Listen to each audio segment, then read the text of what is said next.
dalawang uri ng M1911.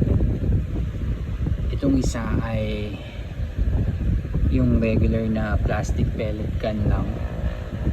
So makikita nyo naman yung hammer nya hindi gumagana.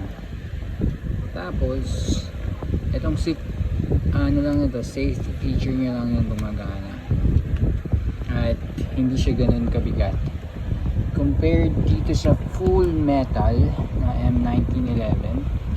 Gumagana yung kanyang hammer at mabigat talaga siya.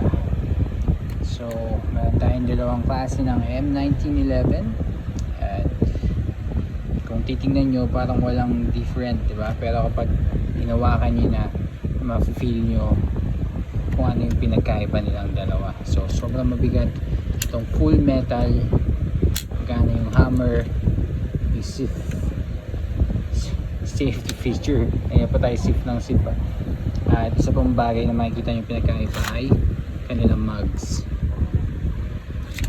So ito yung mugs ng full metal, mabigat din siya, bakal.